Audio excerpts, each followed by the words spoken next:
பிப்ரவரி 25 தமிழ் தேசிய நாள் எழுச்சியாக நடைபெற்றுக் கொண்டிருக்கிற இந்த திருமுனை கூட்டத்தினுடைய தலைமை உள்ளிட்ட பேரியக்க தோழர்களுக்கும் எழுச்சியுரையாற்றிய உறுப்பினர் அருணபாரதி அவர்களுக்கும் மேற்கண் வணக்கத்தினை தெரிவித்துக் கொண்டு, ஒவ்வொரு வருடமும் தமிழ் தேசிய நாளை தமிழ் தேசிய பேரியக்கம் தமிழ்நாடு முழுவதும் கடைபிடித்து வருகிறது. அதனுடைய முக்கியமான சாரம் தமிழ்நாட்டினுடைய உரிமைகள் கொஞ்சம் கொஞ்சமாக பிடுங்கப்பட்டு வருகிறது. இந்த தமிழ் இனம் ஒரு வரலாற்று நீண்ட நெடிய வரலாற்று புரட்சி உள்ள ஒரு மரபார்ந்த தமிழினம். நம்முடைய முன்னோர்கள் காலத்தில் இருந்த உரிமைகள் தற்போது இல்லை. படிப்படியாக பல்வேறு சட்டங்களை இயற்றி உரிமைகளை ஒவ்வொன்றாக பறித்துக் கொண்டிருக்கிறார்கள். இந்த செய்திகளை எல்லாம் இங்கே இதற்கு முன் பேசிய நம்முடைய பேரியக்க தோழர்கள் விரிவாக பேசிவிட்டார்கள். நான் இந்த உறவு சார்ந்த பிரச்சனைகளை மட்டும் விளக்கி கூறி நிறைவு செய்கிறேன். தமிழ்நாடு என்பது வரலாற்று ரீதியாக பார்த்தால் இது உறவு சார்ந்த ஒரு தமிழ் நிலம். நாம் இவ்வளவு பெரிய வரலாற்று பெருமைகளுக்கு சொந்தமானவர்களாக நெஞ்சை நிமிர்த்து செம்மாந்து சொல்லிக் கொள்கிறோமே, அதற்கு அடிப்படை காரணம் உழவு தொழில். இந்த தமிழ்நாட்டினுடைய முழு பகுதியிலும் ஆற்று படுகைகளிலே வாழ்ந்து நம்முடைய முன்னோர்கள் இவ்வளவு பெரிய அறிவியலையும் வாழ்வியலையும் மரபியலையும் கட்டமைத்திருக்கிறார்கள். அது இந்த காலத்தில் நம்மால் பாதுகாக்க முடியவில்லை. இன்று நாம் உணவு தொழிலிலே வேளாண்மையிலே சந்திக்கிற பிரச்சனை என்பது ஏராளம். அதற்காக தமிழ் தேசிய பேரியக்கமும் அதை சார்ந்திருக்கிற உழவர் அமைப்பான தமிழக உழவர் முன்னணியும் தொடர்ந்து எப்போதெல்லாம் இந்த வேளாண் கொள்கைகளுக்கு இடர்பாடு வருகிறதோ, உரிமை பறிக்கப்படுகிறதோ, அப்போதெல்லாம் உடனடியாக களத்தில் நிற்கக்கூடிய அமைப்புகள் இந்த அமைப்புகள் தான். பல செயல்பாடுகளை நாங்கள் கூர்ந்து கவனித்துக் கொண்டிருக்கிறோம். நாங்கள் அந்த இடர்பாடுகளை வெளிக்கொண்டு வரும்போது அதை அறிக்கைகளாகவும் பெருமுனை கூட்டங்களாகவும் போராட்டங்களாகவும் வெளிக்கொண்டு வரும்போதுதான் இங்கே இருக்கிற அரசியல் கட்சிகள், தூக்கத்தில் இருக்கிற அந்த அரசியல் கட்சி விழித்துக் கொண்டு பார்ப்பார்கள். பல சட்டங்கள் என்று உணவு தொழிலே ஒரு அடிப்படையான ஒரு உரிமை என்பது ஆற்று நீர் உரிமைகள். இப்ப இன்னைக்கு ஆற்று தண்ணி வரல, அதற்கு பதிலாக நாம் ஒரு இறவை பாசனம் என்ற அடிப்படையில் மோட்டார் பம்பு செட்லாம் வச்சு நாம தண்ணி அரைக்கிறோம். இதற்கு இந்த தமிழ்நாடு அரசு வழங்குகிற அந்த மின்சாரம் இலவச மின்சாரம், அதாவது விலை இல்லாத மின்சாரம். அதை துல்லியமா சொல்லணும்னா பொதுமடா மின்சாரம், பொதுமடா விலையின் ஒரு பகுதி மின்சாரம். அதாவது உழவர்களுக்கு விளைவித்த பொருளுக்கு உரிய விலை கிடைக்கவில்லை. அந்த கிடைக்காத ஒரு பகுதியினுடைய அந்த விலை இல்லாத அந்த பொருள் தான் அந்த இலவச மின்சாரம். இதை இந்த பகுதியிலே நம் தமிழ்நாட்டிலே வாழ்ந்த நாராயணசாமி நாயுடு என்ற ஒரு புலவர் பெருந்தலைவர் பட்டி தொட்டியெல்லாம் உழவர் அமைப்புகளை உருவாக்கி ஒரு மிகப்பெரிய போராட்டத்தை நடத்தினார். அவர் நடத்தின போராட்டத்துல அவர் சொன்ன கோரிக்கை என்னன்னா, யூனிட்டுக்கு 1 பைசாவை அரசாங்கம் விலையேற்றிருக்கிறாங்க. அந்த 1 பைசாவை நாங்கள் கட்ட மாட்டோம் அப்படிங்கிறது தான் போராட்டம். அப்ப அந்த போராட்டம் இந்த பகுதி நடந்தது, இந்த முருகன்குடி பகுதியில அந்த போராட்டம் நடந்தது. அப்ப நான் ஒரு 8ஆம் வகுப்பு படிச்சுட்டு இருந்தேன். இந்த பகுதியில போராட்டம் நடக்கும் போது இந்த பகுதியில் இருக்கிற வாகனங்களை மறிக்கிறாங்க, வாகனங்களுடைய கண்ணாடிகளை உடைக்கிறாங்க, அந்த சக்கரத்தில் இருக்கிற அந்த காற்றையெல்லாம் பிடிங்கி விடுறாங்க. இப்படியான ஒரு போராட்டம் கடுமையாக இந்த பகுதியில் நடந்தது. இங்கே ஒரு அடக்குமுறை நடந்தது. அப்பெல்லாம் இங்க இந்திரா காந்தி தலைமை அமைச்சராக இருந்த காலம். அப்போது இங்கே எம்ஜிஆர் வந்தார். அப்போது இங்கே வீடு வீடாக இருந்து காவல்துறை அடித்து உழவர்களை வண்டியில் ஏற்றி கைகாலை முடிக்க எல்லோரும் 15 நாள் சிறை அடைக்கப்பட்டார்கள் அந்த பகுதியில்.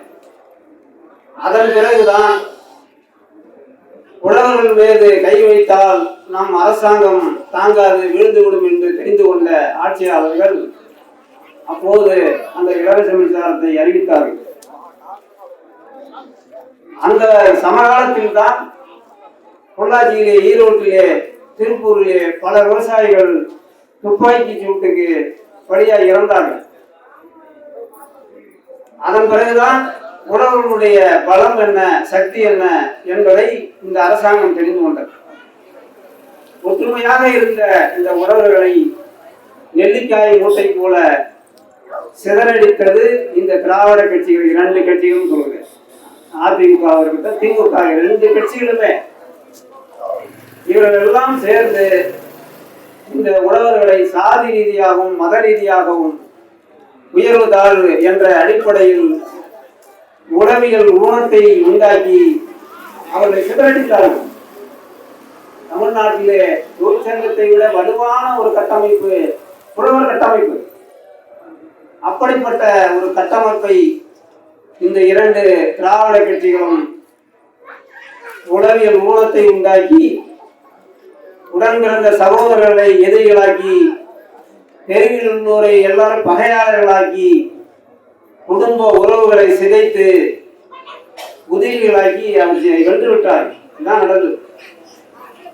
ஆனா இன்னைக்கு தொழிற்சங்கவாதிகள் இருக்கான் பாருங்க, அவன் இன்னமும் ஒற்றுமையா போராடிட்டு இருக்கான். ஒரு சின்ன அலவன்ஸ் கிடைக்கல, இல்ல பதவி உயர்வு கிடைக்கலன்னா போதும், அரசாங்கம் புதுசா ஒரு விதிமுறையை உருவாக்கினா உடனே அடுத்த நாள் ரோட்டுக்கு போராடக்கூடிய ஒரு பெரிய சக்தி வாய்ந்த அமைப்பாக தொழிலாளர் சங்கங்கள் தான். ஆனா இன்னைக்கு அது இல்லை உழவர்கிட்ட. கடந்த காலங்களில் பார்த்தீங்கன்னா, அதாவது வேளாண் மன்ற சட்டம் அப்படின்னு ஒரு சட்டத்தை கொண்டு வந்தாங்க. நான் சொல்றது 2011. அந்த வேளாண் மன்ற சட்டம்னா என்னன்னா, விதைகளை நீங்க வீட்டில் வச்சுக்கூடாது. அப்ப விதைகளை நீங்க வீட்டில் வச்சிருந்தா என்ன நடக்கும்? ஊர்ல இருக்கிற மணியாளர் உங்க ஊருக்கு வருவார், வருவார், அவருடைய வீதியில் அந்த உதவிகளை அழைச்சிட்டு வருவார். வந்துட்டு உங்க வீட்டுல இடம் இருந்துச்சுன்னா குடிச்சுன்னா உங்களுக்கு 10,000 ரூபாய் தண்டம், 6 மாதம் சிறை தண்டனை அப்படிங்கிற ஒரு சட்டத்தை 2011 திராவிட அன்னைக்கு இருந்தது முதலமைச்சர் கருணாநிதி அவர்கள் தான் முதலமைச்சராக இருக்கார். இந்த சட்டம் அவர்கள் கொண்டு வரான்னு நான் சொல்லலை, அது மேலிருந்து வருகிறது. இந்திய அரசு வழியாக அந்த ஒன்றிய அரசு உலக வர்த்தக கழகத்தில் போட்ட ஒப்பந்தத்து வழியாக வருதுன்னு வச்சுங்க, அது மேலிருந்து வருகிறது. அப்ப செயல்படுத்துகிற இறுதி நிலையில கருணாநிதி இருக்கிறார். அப்ப அந்த சட்டத்தை கொண்டு வரும்போது, அதாவது அந்த சட்டமன்றத்தில் விவாதிக்கும். ஒரு சட்டம் வருதுன்னா, ஒரு மசோதா வருதுன்னா, அங்க இருக்கிற சட்டமன்ற உறுப்பினர்களை அந்த மசோதாவை கையில கொடுத்து படிச்சு பார்க்க வச்சு கருத்து கேட்டு அதன் பிறகுதான் சட்டமா கொண்டு வரணும். அப்ப அப்படி வரும்போது அந்த மசோதா புத்தகம் எல்லாருக்கும் கொடுக்கப்பட்டிருக்கு. அந்த மசோதாவை அந்த புத்தகம் ஒரு 200 பக்கம் உள்ள ஒரு புத்தகத்துல கடைசி பக்கத்துல வச்சிருக்காரு. இந்த 200 பக்கத்தையும் படித்தவன் தான் அந்த கடைசி பக்கத்துல இருக்கிற அந்த உழவர்களுக்கு பாதகமான அந்த மசோதா தெரியும். அந்த 200 பக்கத்துக்கு முன்னாடி ஒரு 2-3 பக்கத்துக்கு முன்னாடி இருக்கிற சட்டமன்ற உறுப்பினர்களுக்கு 2 ஏக்கர் நிலம், 10 கிரவுண்டுல வீடு அப்படிங்கிற ஒரு சலுகை அறிவிக்கப்படும். நம்ம ஆளுகள் தான், நம்ம தொகுதியிலிருந்து போன எம்எல்ஏ தான் இதை படிச்சு பார்த்துட்டு நமக்கு 2 ஏக்கர் நிலம் கிடைக்குது, 10 கிரவுண்டுல வீடு கிடைக்குது அப்படிங்கிறத படிச்சுட்டு அதோட மூடிட்டான். திறக்கல, அந்த புத்தகத்தை திறக்கல, மசோதா புத்தகத்தை யாருமே பார்க்கல. அப்படி ஒரு கொடுமையான சட்டம் அரங்கேறுது. அப்ப சட்டமன்றத்தில் வந்து அது நிறைவேறுது. அப்ப நிறைவேற தருவாயில தான் எங்களுடைய அமைப்பினுடைய தமிழ் தேசிய பேரியக்கத்தினுடைய பொதுச் செயலாளர், தமிழக உறவுகளுடைய ஆலோசகர் கி. வெங்கட்ராமன் அவர்கள் மரியாதை நிமித்தமாக ஒரு சட்டமன்ற உறுப்பினரை அவர் வீட்டில் சந்திக்க போயிருக்கிறார். அவர் வீட்டுக்கு முன்னாலே அந்த புத்தகம், மசோதா புத்தகம் கிடந்திருக்கு. அதை பார்க்கும்போதுதான் அவருக்கே பகிர்ந்தாயிருக்கு. இப்படி ஒரு கொடுமையான சட்டத்தை யாருக்கும் தெரியாமல் கொண்டு வருகிறாரே என்று அந்த சட்டமன்ற உறுப்பினர் கேட்டார். அவருக்கு தெரியல. அப்பதான் உண்மை அந்த விஷயமே வெளியே தெரியுது. தெரிந்து கொண்ட வெங்கட்ராமன் ஐயா அவர்கள் உடனடியாக தொலைபேசியில் எங்களுக்கு தொடர்பு கொண்டார். எந்த மாவட்டத்தில் இப்போது மாவட்ட ஆட்சியில் கூட்டம் நடைபெறுவதோ அந்த மாவட்டங்கள் எல்லாம் உள்ளே போய் உள்ளிருப்பு போராட்டம் நடத்துங்கன்னு உடனடியாக செய்யணும். இந்த ஆரம் போட்டு செய்யற விஷயம் இல்லை. அவர் சொன்ன அறிவிச்ச மறுநாள் இங்கே கடலூர்ல உழவர்களுடைய விவசாயிகள் குறையேற்றுனா அன்னைக்கு நாங்கள் ஒரு 40-50 பேர் உள்ளே போய் இந்த மசோதாவை நாங்கள் எதிர்க்கிறோம், கொண்டு வந்த ஆட்சியை நாங்கள் கண்டிக்கிறோம், இதை திரும்ப பெறாவிட்டால் தமிழ்நாடு முழுவதும் மிகப்பெரிய போராட்டம் முன்னெடுக்கும் என்று நாங்கள் எழுப்போம் என்று சொன்னோம். அவர்கள் அதை காதில் வாங்கவில்லை. பிறகு நம்மாளர் அவர்கள் இயற்கை வேளாண்மையிலே ஒரு பெரும் பங்கை வகித்த முன்னெடுத்து சென்ற இயற்கை வேளாண் அறிஞர் நம்மாளர் அவர்கள் இந்த நாங்கள் கூட்டத்திலே முன்னெடுப்பு செய்த போராட்டத்தை அறிந்து அவர் ஒரு அறிக்கை கொடுக்கிறார். அந்த அறிக்கையை பார்த்துவிட்டு மற்ற அரசியல் கட்சிகள் தான் திரும்ப அந்த அறிக்கையை மறுபடியும் இவங்க கொடுத்த பிறகுதான் தமிழ்நாடு முழுவதும் ஒரு பரவலாக எதிர்ப்பு வந்து அந்த மசோதாவை திரும்ப சொல்லுவார். எதுக்கு சொல்றோம்னா, இப்போ நீங்க உழவர்களுக்கு விதை தான் முக்கியம். இப்போ நீங்க வீட்டில் விதையை வச்சுக்கிட்டு நீங்க ஆடி மாதம் வந்தால் விதைச்சிடலாம். இல்லைன்னா என்ன பண்ணலாம், ஒவ்வொரு தடையும் நீங்க போய் கடையில் தான் விதை வாங்கணும். கடையில் விதை வாங்கினா என்ன நடக்கும், அந்த விதையை போட்டீங்கன்னா அதுக்கு உரம் போட்டாலும், அதுக்கு மருந்து போட்டாலும், அதுக்கு களைக்கொல்லி அடிக்கணும். இதுக்கு பல விதமான செலவு வந்துட்டே இருக்கும். நீங்க கடையில வாங்குற விதைக்கு, அந்த ஒட்டு விதைக்கு, அந்த மரபணு மாற்றப்பட்ட விதைக்கு நீங்க பல மடங்கு செலவு செய்ய வேண்டியதா இருக்கும். அப்போ ஒரு முழுமையான சட்டம் வந்தபோது தமிழ் தேசிய பேரியக்கம் தமிழக உறவுகள் முன்னின்று அந்த சட்டத்தை முறியடிக்கும். இது அதோட அப்படியே கிடப்ப போட்டாங்க. அதாவது திரும்ப பெறுகிறோம்னா என்ன, கிடப்புல போட்டுருக்காங்க, அவ்வளவுதான். அது மறுபடியும் வரும், எப்போ வேணாலும் வரும். அப்படிதான் வந்துச்சு இப்போ கொரோனாவில். இந்த கொரோனா இல்லை, அப்போ வந்து என்ன பண்றாங்க, ஒரு 3 வேளாண் சட்டங்களை கொண்டு வராங்க. அப்போ கொரோனான்னா உங்களுக்கு தெரியும், இந்த ஊர்லேருந்து நீங்கள் மற்ற ஊருக்கு போக முடியாது, முருகன்குடியிலேருந்து நீங்கள் கண்ணாடம் போக முடியாது. கடியில் உங்களுக்கு சுங்கச்சாவடி மாதிரி ஒரு கடியை முடிங்கெல்லாம் படம்லாம் வச்சு கடிப்பாங்க, வெளியே போக முடியாது. அப்படியான ஒரு நெருக்கடியான காலத்தில் இந்த சட்டத்தை கொண்டு வராங்க. கொண்டு வரது யாரு, ஒன்றிய அரசு. அது செயல்படுத்துறது எல்லாமே வச்சுக்கீங்க. இப்ப ஒரு வீரனை நீங்க அவனை கையை காலை கட்டி போட்டு அடிக்கிறது சமாளம். நீ ஒரு வீரனை போய் நீங்க ஊட்டி நேரம் அடிக்க பார்க்கலாம், அவன் தோக்குறான், நீ அடிக்கலாம், நீ அடி வாங்கலாம். ஆனா அந்த வீரனை கையும் காலையும் கட்டி போட்டு அடிக்கிறான் பாருங்க, அது கோழைத்தனம். ஒரு 140 கோடி மக்கள் வாழ்கிற இந்த இந்தியாவில் இவர்களை வீட்டில் முடங்க செய்துவிட்டு அவர்களை வெளியே விடாமல் அந்த நிலையில் இந்த சட்டம் கொண்டு வர, இதெல்லாம் நாங்கள் அஞ்ச மாட்டோங்கிறத நாங்கள் நிரூபித்தோம். தமிழ் தேசிய பேரியக்கமும் தமிழக உறவு முன்னணியும் பெண்ணாளத்தில் அந்த 3 சட்ட நகரையும் இவங்க கொடுக்கணும். இவ்வளவு அடக்குமுறைகளுக்கு வெளியே போனோம். தடுத்தார்கள், காவல்துறை தடுத்தார்கள். ஆனால் அந்த 3 சட்டங்களை எரித்தோம். 75 பேர் கைதானோம். தமிழ்நாட்டில் முதலில் இந்த வேளாண் மன்ற சட்டத்தை எதிர்த்து 3 வேளாண் சட்டங்களை எதிர்த்து நடந்த முதல் போராட்டம் அது. அதன் பிறகு காட்டு தீயாக போனது. பிறகு பஞ்சாபில் இருக்கிற உறவுகள் இழுத்துக் கொண்டார்கள். அவர்கள் போராட்டத்தை தொடங்கி 1.5 ஆண்டு காலம் அந்த போராட்டம் நடத்தினார்கள். நடத்தி இந்த அரசு அவர்களை சமாதானப்படுத்தி எந்த முயற்சியும் வரல. தடியடி நடத்தினார்கள். தண்ணீர் போய் கொள்கைகளை வீசினார்கள். வாகனங்களை சிதைத்தார்கள். இப்படி அந்த போராட்டத்திலே 500-600க்கும் மேற்பட்ட உறவுகள் இறந்து போனார்கள் அந்த 1.5 வருட காலத்திலே. இறுதியில் அரசு என்ன செய்தது? ஒரு சமாதான உடன்படிக்கை வந்தார்கள். இந்த 3 வேளாண் சட்டங்களை நாம் திரும்ப பெறுகிறோம். அதே போல நீங்கள் சொல்லுகிற அந்த கோரிக்கைகளை நாங்கள் படிப்படியாக நிறைவேற்றணும் சொன்னார். அப்ப என்ன கோரிக்கை? அது ஒரு குறைந்தபட்ச ஆதார விலை வேண்டும் என்று கேட்டார். உடவுகள் என்ன கேட்டாங்கன்னா, லாப விலையெல்லாம் கேட்கல. இப்ப நாங்க நட்டமா இருக்கிறோம், ஒரு நெல்லை விளைக்கணும், எங்க நட்டம் தான் வருது, நாங்க போட்ட காசை எடுக்க முடியல, எங்களுக்கு ஒரு கட்டுப்படியான ஒரு குறைந்தபட்ச ஆதார விலை கொடுங்கன்னு தான் கேட்டாங்க. லாப விலை கேட்கல. லாப விலையெல்லாம் கேட்கறதுக்கு நான் இன்னும் வரல, அவ்வளவுதான். அப்ப அந்த குறைந்தபட்ச ஆதார விலையை அவங்க கொடுக்குறன்னு ஒத்துக்கிட்டாங்க. ஆனா இன்று வரை அவங்க கொடுக்கல. இப்ப மறுபடியும் டெல்லியில போராட்டத்தை அந்த பஞ்சாப்ல தொடங்கிட்டாங்க. 10 நாள் அந்த போராட்டம் நடக்குது. இப்பவும் அதான் கேட்கிறாங்க, இந்த குறைந்தபட்ச ஆதார விலையை கொடுங்க, அதே போல கடன் தள்ளுபடி கொடுங்க, நாங்க ஏற்கனவே வாங்கிக்கிற கடனை தள்ளுபடி கொடுங்க அப்படின்னு கேட்கிறாங்க.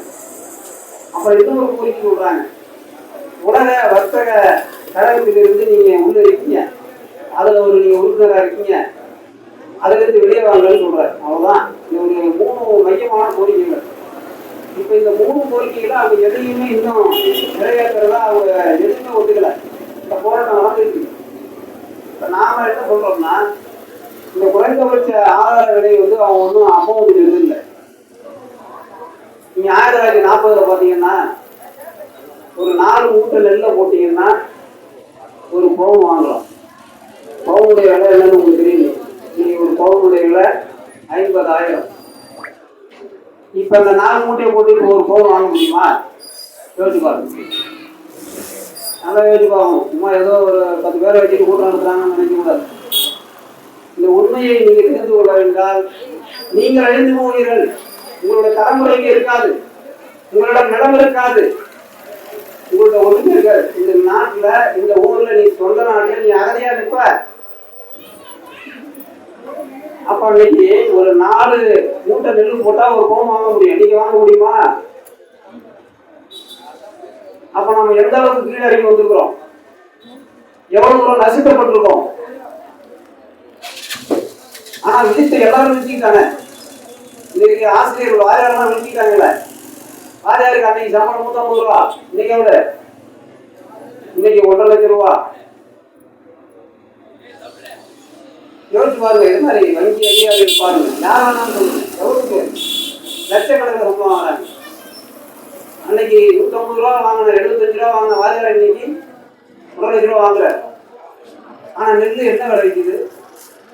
பிச்சை காசு 2000 ரூபாய்க்கு விற்குது. அந்த 2000 ரூபாய் அவன் கையில வாங்குறதுக்கு உள்ள போதும் ஆகுது.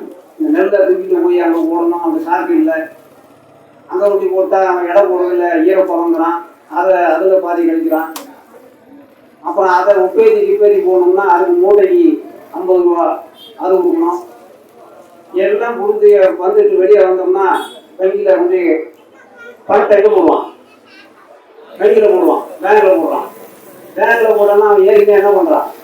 ஏற்கனவே இந்த ஆனகாரம் வாங்கின கடன் இருக்குல்ல, இந்த சகராலகாரம் வந்து இங்கே கடன் வாங்கிக்கிறான் விவசாயிகள் பேரில். அந்த கடன் எல்லாம் விவசாய பேரில் தான் இருக்கு. பணத்தை அவன் வாங்கிட்டு போட்டான், கடன் விவசாயிகள் பேரில் இருக்கு. அப்போ அந்த பணம் வந்த உடனே இவன் என்ன பண்ணுறான்? வங்கிக்காரன் முதலாளி வாங்கின கடத்துக்கு இந்த பணத்தை எடுத்துக்கிறான். எவ்வளவு பெரிய கொடுமையா இருக்கு. நினைச்சா தூக்கம் வரல. எப்படியா தூக்குறாங்க? என்ன ஒரு விவசாய நாடுங்கிறாங்க. எல்லாருமே விவசாயம் தான். இங்க ஒன்றும் பெரிய தொழில்துறையெல்லாம் கிடையாது. ஒரு 75-80 விழுக்காடு இங்க உழவுகள் தான். உழவுகள் தான் நடக்குது, விவசாயம் நடக்குது, எல்லாம் விவசாயம் தான். இந்த 80 பேர் சேர்த்து கேட்க முடியலையா? ஒரு 20 பேர் இருக்கிறவங்க போராடி ஜெயிக்கிறாங்க. இப்படி அந்த உரிமைகள் போயிட்டு போன போதும் நாம கேட்கிறோம். சரி, குறைந்தபட்ச ஒரு ஆதார விடையாக கொடு. இதை நாம வந்து கேட்கல. இப்ப தமிழ் தேசிய பேரவைக்கோ தமிழக உரிமை கேட்கல. உங்களுடைய அதிகாரி நீங்க ஒரு குழு போட்டீங்க, எம்.எஸ். சுவாமிநாதன் ஒரு குழு. அந்த குழு என்ன பண்ணுச்சு? அவங்க தான் ஒரு பரிந்துரையை கொடுத்தாங்க. அதில் என்ன சொல்லியிருக்காங்க? அதாவது உற்பத்தி செலவோடு ஒரு 50 விழுக்காடு சேர்த்து கொடுங்க அப்படின்னு தான் அந்த பரிந்துரை சொல்லுது. நீங்க போட்டால்தான், நாங்க போடல. அந்த குழு வந்து எம்.எஸ். சுவாமிநாதன் பரிந்துரை போடாது. அந்த குழுவில் சொன்ன முறைப்படி நீங்க தான் ஒதுக்கிட்டீங்க. அப்போ போட வேண்டியதானே? அப்போ ஒரு ஏக்கருக்கு இப்போ நல்ல சொன்னார் 35,000 கிடையாது, இன்னும் 60 ரூபாய்க்கு மேலே போகுது. இப்போ 60 ரூபாய்க்கு மேலே போகுது செலவு. அப்போ உங்களுக்கு எவ்வளோ? ஏக்கருக்கு 90,000 கிடைக்கிற மாதிரி உங்களுக்கு விலை வரணும். ஒரு நெல் போடுறீங்கன்னு வச்சுக்கலாம். அந்த நெல் போடுற அதில் ரகவாரி அவர் சொல்கிறார். அந்த எம்.எஸ். சுவாமிநாதன் பரிந்துரை குழுவில் என்ன சொல்கிறாங்கன்னா, அந்த நிலத்தை பண்படுத்துகிற விலை இருக்குல்ல, ஏற்கனவே போட்ட நீங்கள் வயலில் ஏதாவது கரும்பு நெல் கொடுத்தீங்கன்னா அது அந்த மண்ணில் இருக்க வளம்லாம் போயிருக்கும். அந்த வளத்தை சீர்படுத்துவதற்காக மறுபடியும் அது என்ன செலவாகுதோ அதை நீங்கள் கொடுக்கணும். அப்புறம் அதுக்காண்ட விதைப்பு, அதுக்காண்ட களை எடுப்பு, அது அறுவடை, அதன் பிறகு வந்து சிப்பம் கட்டுறது, அதுக்காக சந்தைக்கு கொண்டு போகிறது, அப்புறம் அதை வந்து இட வைக்கிறது. பிறகு இதெல்லாம் முடிச்சுட்டு இந்த கணக்கெல்லாம் போட்டுட்டு இதுக்கு இடையில பம்பு செட்டு காயம் போனான். அதுக்கு அந்தாண்டு அப்புறம் மற்ற செலவுகள் இருக்கு. இப்போ அந்த குடும்பத்தில் 5 பேர் இருப்பாங்க.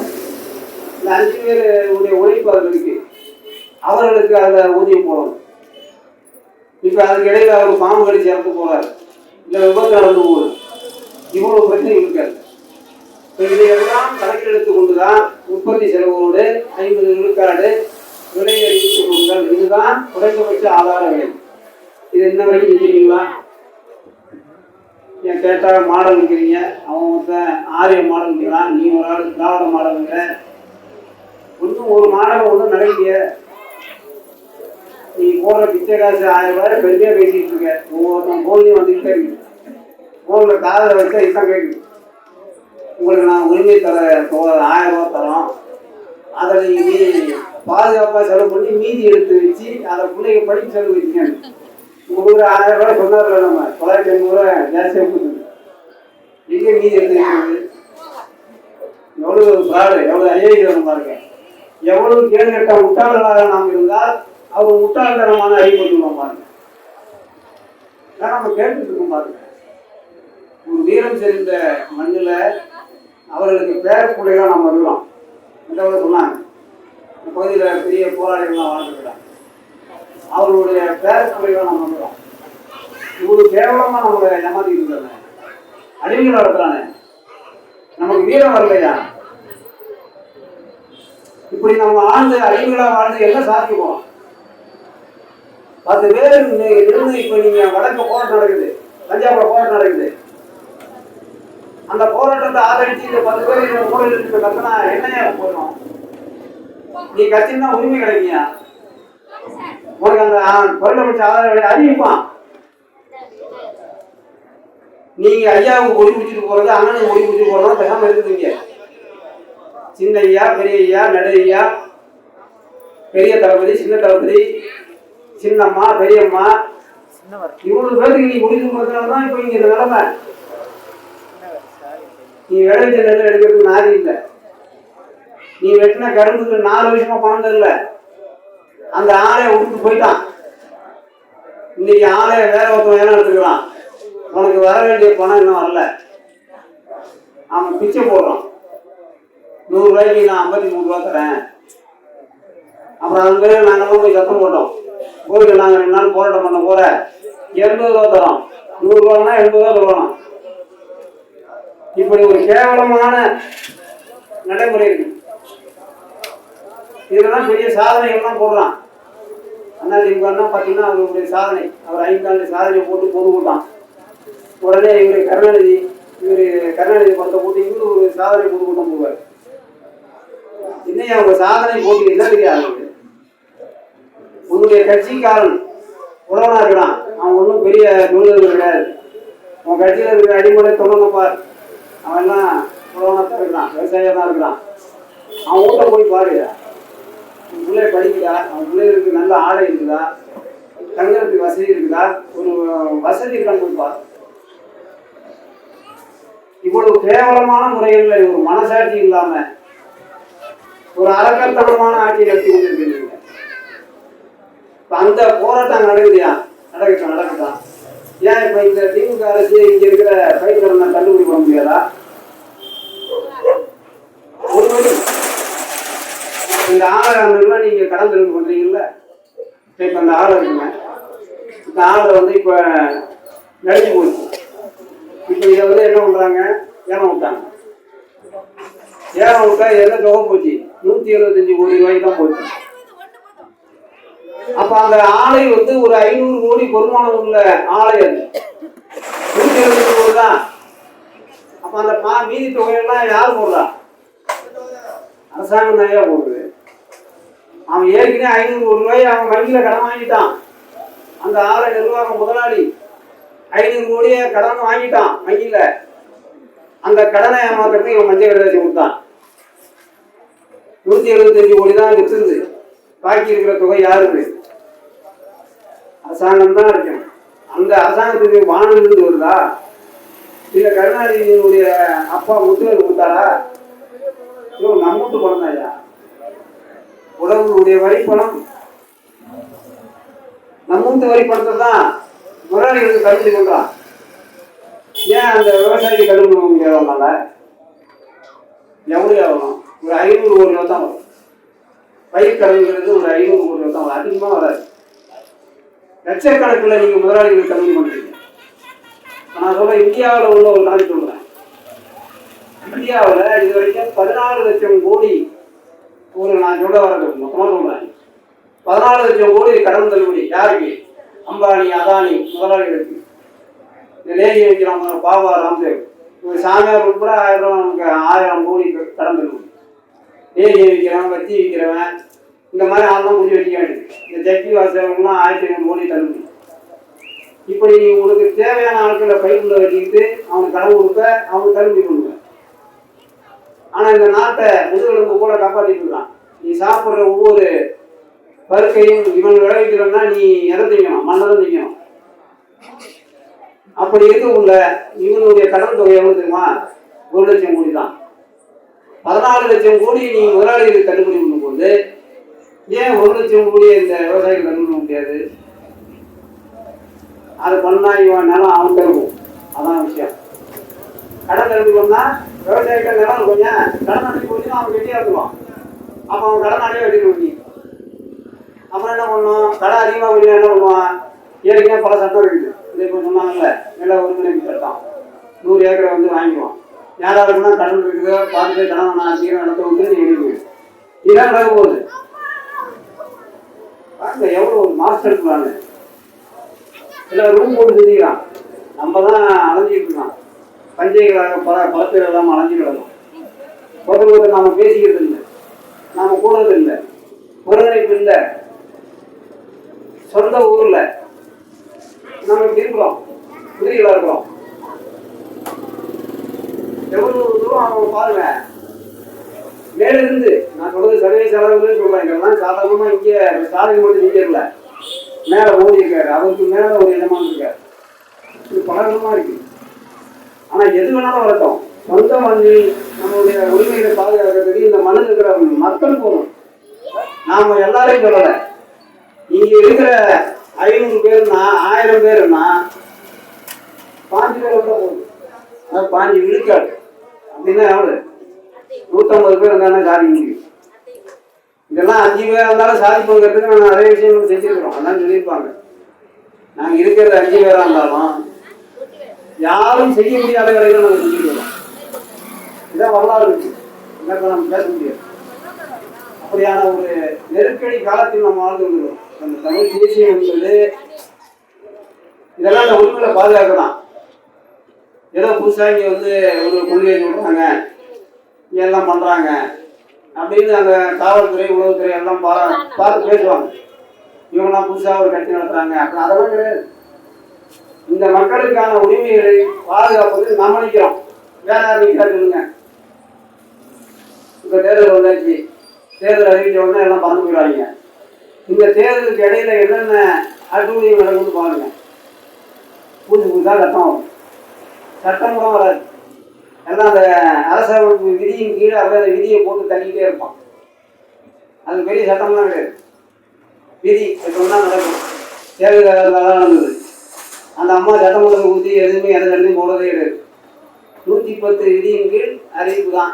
அறிவிப்பு வந்தால் நடைமுறைக்கு வந்துடும். தேர்தல் வேணாம் கேட்டோம்னா அவங்களுக்கு சட்டத்தை இதுதான். இப்படி ஒரு சர்வாதிகார ஆட்சிங்கிறது இங்கே நடக்கும்.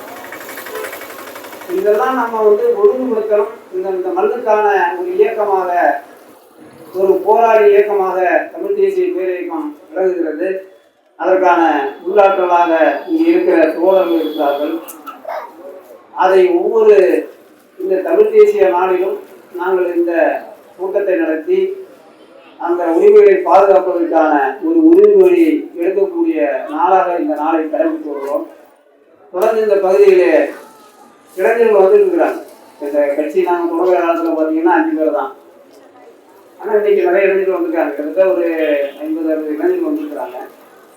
பல கிளைகள் உருவாகி கருத்து நிறைய போயிருக்கு. வந்திருக்கிற கூட்டம் போயிருக்கு. ஆனால் நாங்கள் முன்னெடுக்கிற கருத்து என்பது விரிவாக போயிருக்கு. நீங்க அருணபாரதி புதுசாக பேசிட்டாரு, உங்கள்கிட்ட எல்லாமே அதை கேட்டிருக்கீங்க. 1 மணி நேரம் பேசினார். இப்போ இதெல்லாம் நான் முன்னெடுத்த விஷயங்கள்.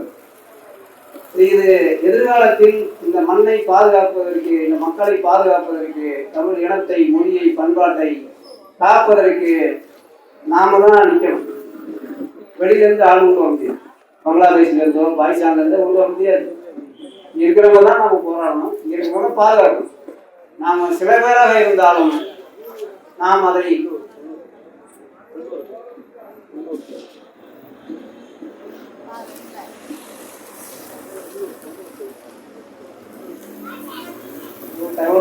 நிறைய போராட்டம் இருக்குதான்.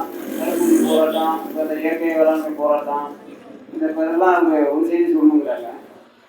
இந்த பக்கத்தில் உள்ளூர் ஊர் இருக்கு, ஆனமங்கலம், ஆவட்டி, ஆலப்பாடுலாம் பாருங்க, எட்டுக்குடி உள்ள. அதில் புல்லூர் ஒரு கிராமம். அதில் வந்து என்ன பண்ணுறாங்கன்னா, இப்போ இந்த நில ஒருங்கிணைப்பு சட்டம் வந்து போன வருஷம் மே மாதம் 23ஆம் தேதி திருட்டுத்தனமாக போட்டாங்க. இதே ஸ்டாலின் அரசு தான். இந்த திமுக காலத்தில் தான் அந்த சட்டத்தை கொண்டு வந்தாங்க. நில ஒருங்கிணைப்பு சட்டம்னு பேர். அந்த சட்டத்தில் ஒரு 100 ஏக்கர் எடுத்து தனியார் கொடுத்துடலாம் ஒரு முதலாளி. அப்போ அதில் ஏரி, குளம், குட்டை, கம்மா இதெல்லாம் கரைச்சி கொடுத்துடலாம். அப்படியான ஒரு சட்டம். அந்த சட்டம் வந்த உடனே இங்கே என்ன பண்ணாங்க, திருவண்ணாமலையில் அதை எடுத்தாங்க. எடுத்துட்டு இருக்கிறாங்க, போராட்டம் நடக்குது. அதே போல் நெய்வேலியில் எடுக்கிறாங்க. இப்போ அது போராட்டம் நடந்துட்டு இருக்கு. அதே போல் எல்லா இடத்துலையும் இப்போ நம்ம மாவட்டத்தில் இங்கே பக்கத்தில் உள்ளூரில் ஒரு 100 ஏக்கரை எடுக்கிறதுக்கு அவங்க முயற்சி பண்ணுறாங்க. ஆனால் 100 ஏக்கர் இல்லை, கிட்டத்தட்ட 395 ஏக்கர்னு நினைக்கிறேன். ஒரு 400 ஏக்கர் எடுக்கிறாங்க. அந்த 400 ஏக்கர் நான் போய் பார்த்தேன். அந்த ஒரு குழுவை போனோம். அது இங்கே உலகமுடைய பொருளாளர் இருக்காரு, கலசபை, நம்ம தோழர் அவர் சுப்பிரமணிய ராஜா, நாங்கள் 3 பேரும் முதல்ல ஒரு குழுவாக போனோம். போய் பார்க்கும்போது அந்த பகுதி பொண்ணு விளையிற பூமியாக இருக்கு. இப்போ நம்மளாம் இங்கே கரும்பு நெல் தான் போட்டுக்கிறோம். அங்கே கிழங்கு விளையுது, மஞ்சள் விளையுது, கரடு கிழங்கு விளையுது. பார்த்தா பார்க்கவே எனக்கு நம்ம ஊர் தான் சொத்து பூமி நினைச்சேன். ஆனால் அதை விட சொத்து பூமி அங்கே இருக்குது. தண்ணி என்னன்னு பார்த்தீங்கன்னா ஒரு சின்ன கிணறு வெட்டாங்க. அந்த கிணறு வெட்டுவதற்கு 8 லட்சம் ரூபா, 8 லட்சம் ரூபா செலவாகுது. இப்போ நம்மலாம் ஒரு மோர் போடணும்னா ஒரு 2 லட்ச ரூபா தான் போட்டுடலாம். ஆனால் அந்த கிணறு வெட்டுவதற்கு அவங்களுக்கு 8 லட்சம் ரூபா தேவைப்படும். அந்த பணத்துக்கு என்ன பண்ணுறதுன்னு தெரியாமல் அந்த குடும்பங்களில் இருக்கிற இளைஞர்களை வந்து வெளிநாட்டுக்கு அனுப்புறாங்க. அந்த வெளிநாட்டுக்கு போய் அவர்கள் கிட்டத்தட்ட 10 வருஷம் உழைக்கிறாங்க. 10 வருஷம் அந்த பாருங்க, நீங்கள் நல்லா எழுதி பாருங்க. படித்த பிள்ளைகளை 20 வயசுல அனுப்புறீங்க. அவன் சம்பாதிச்சு வரவங்க வயசு 30. அவர்களுக்கு கல்யாணம் ஆகுமா? இந்த இளமையை தொலைச்சிட்டாங்க. இளமையை துடைத்து தன்னுடைய இளமை பருவத்தை இழந்து தான் அந்த பணத்தை சம்பாதிச்சு வந்து அந்த கிணறுகளை வச்சிருக்கிறாங்க. அதை பம்பு செட்டு அப்படி இப்படின்னு ஒரு 10 லட்ச ரூபா செலவாகுது. அப்படி போட்டு அந்த குடும்பங்கள் அந்த கடனை அடைக்கிறதுக்கு அப்படி பண்ணிட்டு இருக்கும்போது இந்த பகுதியினுடைய தொகுதி அமைச்சர் CA கணேசன் அவருடைய ஒரு முன்னறிவிப்புல அந்த பகுதியில் போய் சிப்காட்டை அமைக்கணும்னு உள்ளே போகிறாங்க. செய்தி அறிஞ்சு நாங்களாம் ஒரு குழுவாக போய் அந்த மக்களை விசாரித்து நாங்கள்லாம் இருக்கிறோம், 10 பேராக இருந்தாலும் நாங்கள் வந்து போராடுவோம், உங்களோட நிற்போம் கடைசி வரைக்கும் அப்படின்னு உறுதி அளித்து வந்தோம். ஒரு உண்ணாவிரத போராட்டத்தை நாங்கள் அறிவிச்சுட்டு நாங்கள் வீட்டுக்கு வந்துட்டோம். வந்த உடனே நாங்கள் போய் சந்திச்ச செய்தியை அவர் சுப்பிரமணிய ராஜா ஒரு வலைவலியில் செய்தியை போட்ட உடனே அது பல தமிழ்நாடு முழுக்க போய் அது பிரச்சனையாகி திரும்ப பல்வேறு கட்சிகள் உள்ள வந்தாங்க. நாம் தமிழர் கட்சி, பாடுமை கட்சி, அதுக்கான BJP, அது பல அமைப்புகள் உள்ள வந்தாங்க. அப்போ வந்து இது ஒரு பெரிய பிரச்சனையான வந்து அந்த திட்டத்தை கைவிட்டாங்க. இப்போ எதுக்காக சொல்ல வரோம்னா, அதில் தொலைநோக்கு பார்வையோடு எங்கேயோ ஒரு பிரச்சனை வருது, ஒரு ஆபத்து வருது அப்படின்னா நம்ம வேலைக்கு குறைவான காலம் தான் அங்கே நிற்போம். அதிலிருந்து அதற்கான வேலைகளை திட்டமிட்டு அதை நம்ம வெற்றி பெற வரைக்கும் கடைசி வரைக்கும் நிற்போம். அந்த வடலூரில் பெருவெளி சம்பந்தமாக இப்போ ஒரு சர்வே மையம் அமைக்க போகிறாங்க. அந்த இடத்த நீங்கள் போனீங்கன்னா தெரியும். வடலூரில் அந்த வள்ளலார் சபை முன்னால் ஒரு 70 ஏக்கர் காலி இடங்கள் திறந்து வெளியாக. இப்போ அந்த இடங்கள்லாம் வணிக வளங்கள் கட்டி அவன் காசு சம்பாதிக்க போகிறாங்க. அது கூடாதுன்னு சொல்லி இப்போ நம்ம அந்த பிரச்சனையை நம்ம தான் முன்னெடுத்தோம். இன்றைக்கி அது பெரிய அளவுக்கு போய் இப்போ நம்ம ஆர்ப்பாட்டம் மரியாதைலாம் போய் இப்போ அது நிறுத்தப்படுகிற இடத்துல நம்ம கொண்டு விட்டோம். இன்னும் இல்லைன்னாலும் அதை நிறுத்துவோம். அப்படி வெகுசிலராக இருந்தாலும் இயற்சலராக இருந்தாலும் ஒரு தமிழ்நாட்டுக்கு இந்த மண்ணுக்கு வரக்கூடிய ஆபத்தை உணர்ந்து அதற்கான முன்னெடுப்பை நாம தான் செய்யறோம். பிறகெல்லாம் வராங்க, அது வேற. இன்னைக்கு பாமக, நாளைக்கு பாமக பொதுக்கூட்டம் போடுறாங்க, போடட்டும். அப்படி பொறுப்புணர்ந்து செயல்படுகிற ஒரு அமைப்பாக தமிழ் தேசிய பேரியக்கம் இருக்கிறது. இந்த இயக்கத்தில் நீங்கள் சேராவிட்டாலும் நாங்கள் சொல்லுகிற கருத்தை மற்றவர்களுக்கு சொல்லுங்க. இதனால ஒன்றும் நீங்க இப்ப எங்களுக்கு கூட வந்தால் ஒன்றும் பெரிய இழப்புலாம் கிடையாது. உங்களுக்கு தான் இழப்பு. எதிர்காலத்தில் உங்களுடைய நிலம போகுது, உங்களுடைய வீடு போகும்போது, உங்களுடைய வாழ்க்கையும் போகும்போது. ஏன்னா ஏறக்குறைய இப்போ எல்லாரும் குடியாரம் ஆக்கிட்டான். உங்களுக்கு மூளை எல்லாம் சாராயம் தந்துச்சு, எல்லாம் குடியாரம் மாற்றிட்டான். இந்திக்காரனை கொண்டு இறக்கிட்டான். இங்க எல்லாம் வந்து இந்திக்காரன் தான். இன்னும் கொஞ்ச நாள் இது இந்திக்கார மாநிலமாக தமிழ்நாடாக இருக்காது, இந்திக்கார நாடாக இருக்கும். இவ்வளோ ஒரு ஆபத்து இருக்கு. இது பழைய மாதிரி எப்போதும் இருக்கிற மாதிரி இருக்காம எங்களுடைய கருத்தை செயல்படுத்து இதற்கான நீங்க எங்க கூட வாங்கன்னு நாங்கள் சொல்றோம். உங்களுக்காக நாங்கள் இருக்கிறோம், உங்களுக்கு முன்னாலும் நாங்கள் வரோம், நீங்க வாங்க. இல்லைனாலும் பரவாயில்ல, இந்த கருத்தையாவது கொண்டு போய் சேருங்க. வாய்ப்புள்ளவர் வருவாங்க, போராட வாய்ப்புள்ளவர் யாராவது ஒருத்தர் வருவாங்க என்பதை கூறிக்கொண்டு இந்த தமிழ் தேசிய நாளிலே கலந்து கொண்ட அத்தனை பேருக்கும் நன்றி கூறி நிறைவு செய்கிறேன். நன்றி, வணக்கம்.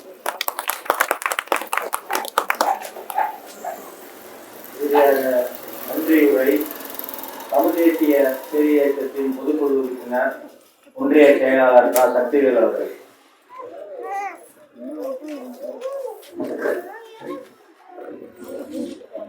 அனைவருக்கும் வணக்கம். தமிழ் தேசிய நாள் திருமண கூட்டம் இன்று நடந்துள்ளது. சிறப்புரையாற்றிய எழுச்சுரையாற்றிய தமிழ் தேசிய பேரியக்கம் துணைத் தலைவர் ஐயா முருகன் அவர்களுக்கு நன்றியை தெரிவித்துக் கொள்கிறேன். மற்றும் எழுச்சுரையாற்றிய தமிழ் தேசிய பேரியக்கம் தோழர் அருணாபாரதி அவர்களுக்கு நன்றியை தெரிவித்துக் கொள்கின்றேன். மற்றும் அனைத்து கிளைச்சாளர்களும் நன்றியை தெரிவித்துக் கொள்கின்றேன். மற்றும் அனுமதி கொடுத்த பெண்ணளவு காவல்துறை சேர்ந்தவர்களுக்கு நன்றியை தெரிவித்துக் கொள்கின்றேன். மற்றும் உளவுத்துறை சார்ந்த நண்பர்கள் அனைவருக்கும் நன்றி தெரிவித்துக் கொள்கின்றேன். நன்றி, வணக்கம்.